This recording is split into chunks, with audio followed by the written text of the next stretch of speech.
superior position.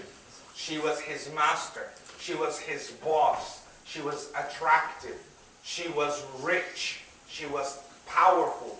And she was from a good family name. She has all the respectful categories that we could imagine to make a man want her. And she went to him dressed up, and she locked many doors and trapped them in a corridor, and they were alone. And in that state, she said, قالت حيت لك. She said to him, come and get it. And in that first glance, قال معاذ الله. He said, Allah forbid. And he panicked, and he went against, and he ran away from her. Yusuf alayhi salam with that first glance. And look at his test. Our test is someone who may not even want you, is just walking by. And it's not even the second glance or the third glance. Our brothers are struck at the first glance. They get struck at the first look. So is it worth having that first look? Let's see what it does to you. Sisters, let me tell you something, sisters. I hope you can hear me. Sisters, it's so important that you realize something. Because sometimes the sisters are the ones tempting the brothers. They go out of their way. And they dress up. And they make the shling noises. You know, the little things they carry around. Love of God. And they wear these things and they walk. And then some of them, they have the smell. Whatever it is, they do it. And they get your attention. I have something to say to you, sisters. Because sisters are not like brothers. They do those things, but they don't do it for the same reason. Sisters don't do it for the player reason, or to look, or to have fun. Sisters really do hope that they will find the right one who will love them and cherish them, and so on and so forth. They're just going about it the wrong way. And they're just naive. So sisters, I have some news for you. If you think you found that right one, because he saw you, he heard you, and you walked by, or you were there, or you spoke online, or you chatted, etc., or you chatted on the internet, or you called on the phone, or you texted, or somehow you brothers and sisters have managed to hook up with the guys of Dawah, fi sabilillah. Well, I am going to get married one day. Whatever the excuses are, sisters, if he's eyed you up, if he checked you out, he's checked out another 20 on the same day. You weren't the only one. If he's willing to check you out, he's willing to check others out. That makes you not special at all. So secrets out, brothers. Words out. Game's not going to work anymore. So let's just not look that way. Okay? And sisters, when you look for a husband, don't consider the one who is gawping at you with his jaw dropped. Think really. Does he really want me because he wanted everyone else he's seen as well, and he didn't find anything better, so he's settling for me? Or maybe it's the other way around. He's wasting time with you till he finds someone else.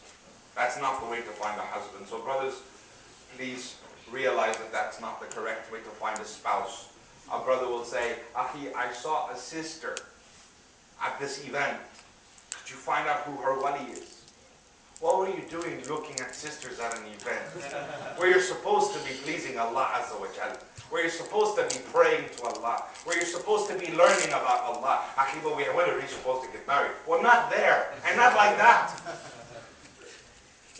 So when a brother says, I saw this type of a hijab, she's wearing her type of a hijab and a type of a thing, and she was by the stall, and she was by the door, and she was this, la hawla wa la quwwata illa billah. This is not why we have Islamic events, and I find those emails and messages very offensive, because like a father figure, I'm responsible, and now this brother's running the MV&D, he's responsible for the sister section, so if anything weird like that happens, he's accountable. And you are accountable. So brothers and sisters, please beware of this, you know. There is a right etiquette, and that's what we're going to talk about today. How to get married. I'm not a person to always tell people, haram, haram, haram. Haram, haram, haram. Don't do that, that's haram. You know, I'm not one of those people. I'm a person of solutions, so how do we fix it? How do we find a spouse? How do we fall in love? How do we have romance in our lives? That's what we're going to talk about today, okay? And it should excite some of the youth, inshallah. In a good way, not the bad kind of excitement. We need to lower our gaze, brothers and sisters. We need to leave the haram things, and the only way of doing this is to avoid bad places and fire up your things that will fire up your feelings, such as the canteen at school, or walking in front of the student unions, or walking in front of the sister sections and things like that. And of course, the worst one is the friends. You know, my friend, she's a friend. Oh, and cousins. They're like death. Okay, cousins. Because, hey, she's my sister cousin. She's not your sister. You know, he's my brother cousin. He's not your brother. He can marry you. Oh, no. Yes. He can. So you cannot have it like that, okay? And then the worst one is, I've noticed some people say, no, I'll put my hand on her head and I'll swear by Allah she's like my sister. No.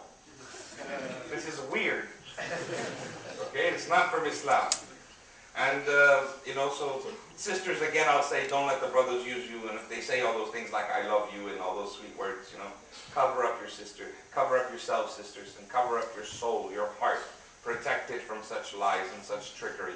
We're going to talk about the hijab and the niqab. Keep in mind the hijab and the brothers with the isbal, the trousers above the ankles, etc. These things will not protect your soul. The soul is protected by knowledge. Knowledge of the fire and knowledge of and desire of Jannah. So the isbal, raising the ankles, the shirt, the trousers, and having the big beards, these things come after. If your heart's not in the right place, if your soul is not strong, this will not help you one bit. You have to work inside. You have to fear Allah. You have to learn about Jahannam. You have to learn about the torture. You have to study. Okay, let's get to the point. The eye is the arrow to the heart. Remember the Prophet ﷺ, he addressed the Sahaba, and with this hadith, the hadith I'm about to mention, I want you to think about it, okay? If this hadith was to the Sahaba, what chance do you and I have? Listen carefully. He told the story of this monk who lived in a monastery. This monk was the most righteous person in his village, okay?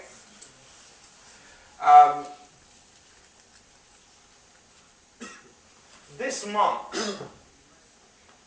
from the Bani Israel, he was the most righteous man of his village.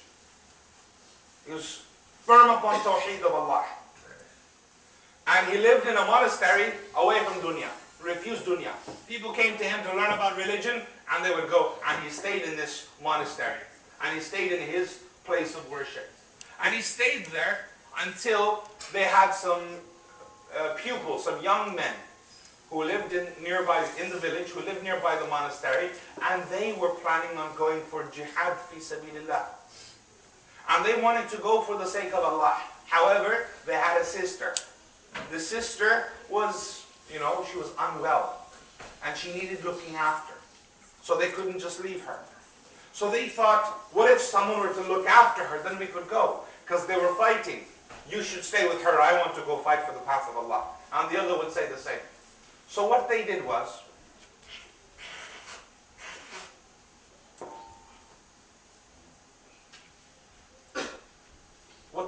they went to the monk and they said to him, will you look after our sister? The monk said, no. And they said all of these things, please, we can't trust anyone. You are the most trustworthy person in the village. Can we leave her with you? How can this be? I am a man. I am not mahram. No. Even a woman who's probably not attractive. She's not well. He said no. He refused. And that was the end of it. He said no. This is too much fitna. No. Even though it's not fitna, it's not. Why tempt myself? Time went on. Shaitan started whispering to this monk. Satan came to him and said to him, there is nobody more pious than you in the city. There's nobody more religious than you. You know your religion. You know the path of Allah. And how many people learn a few hadith and a couple of ayat and shaitan comes telling them that? That's number one. The kibr. Number two, that doesn't work. Shaitan comes to him and says to him, you are, I believe his name was Parsisa. He said to him, Parsisa, he said, listen Parsisa, if you don't take her, they will leave her with someone else. Then what? They will leave her with someone else, then what? No, that didn't work. You've got a room that you're not using. You can keep her away from you, and so on and so forth. And this continued, and think of the hasanat, the jihad they will go on. You will get so much reward. Finally, Basisa thought, that's what I'll do. She'll be over there in the outside house, away from my house, separate room, nothing to do with me. Fine, he agreed. They brought the girl. He put her there. They left. They're gone. And now what he does is he brings food, leaves it by the door, and he's gone.